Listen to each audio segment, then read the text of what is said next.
Hello students, I hope you are all so good. आज आपका topic है, subject है माइक्रो कंट्रोलर। माइक्रो कंट्रोलर के अंदर फर्स्ट यूनिट का फर्स्ट टॉपिक है, करवाऊंगी मैं आपको।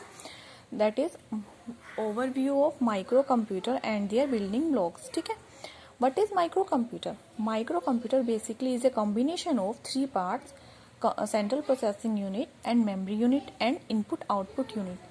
CPU, memory unit and IO unit. These are three basic parts of microcomputer. First of all, we read about CPU, that is central processing unit. We all know that CPU is the main part, that is heart of computer. It is also called microprocessor of microcomputer. It is also called as microprocessor of microcomputer. CPU that execute all the instruction and perform all arithmetic and logical operation on data.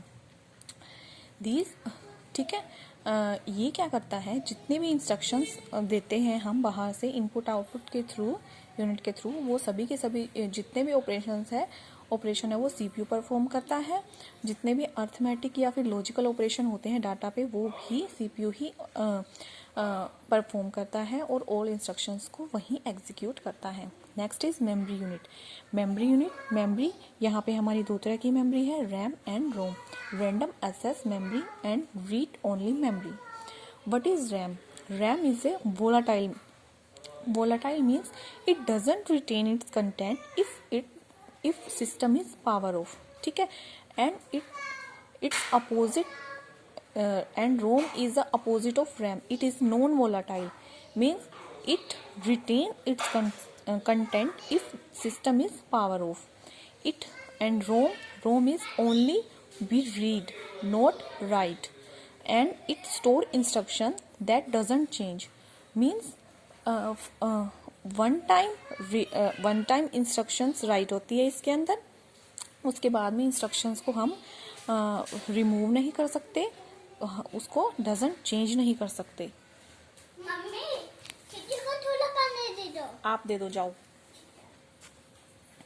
And that is RAM. RAM क्या होता है?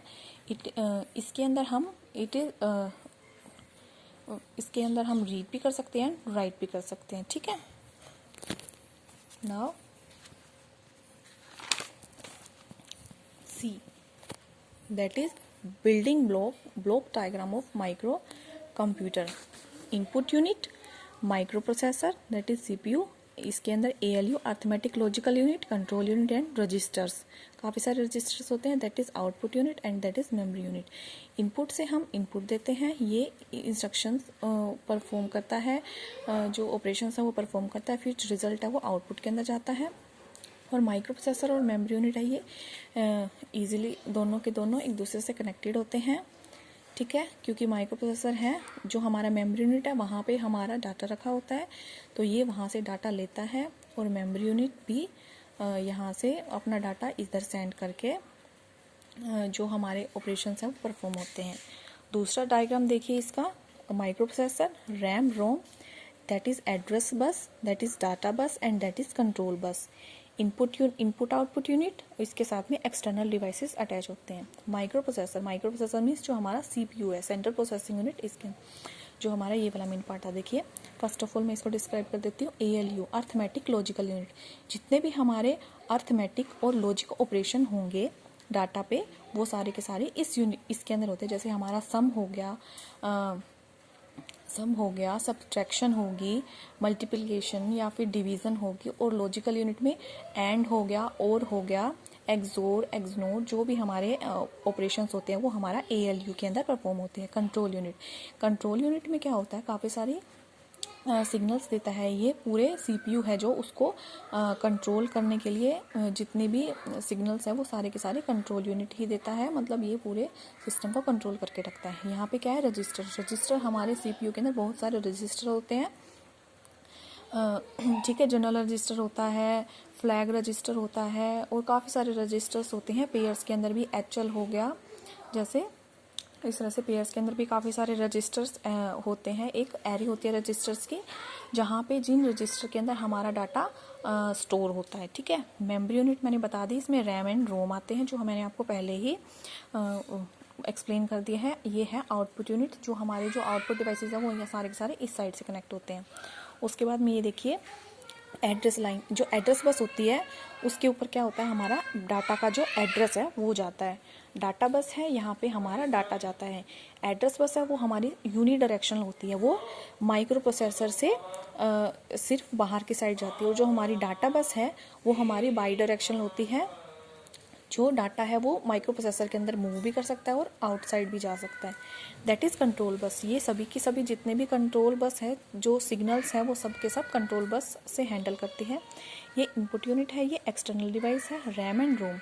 अब देखिए address line है, address line हमारी unidirectional है। ठीक है, तो एड्रेस लाइन है यूनिडायरेक्शनल है, तो जितने भी जहाँ जहाँ भी एड्रेस लाइन से सिग्नल जाएंगे वो सब के सब यूनिडायरेक्शनल होंगे। जैसे यहाँ से रैम में सिग्नल जा रहा है यूनिडायरेक्शनल, रोम में जा रही है यूनिडायरेक्शनल।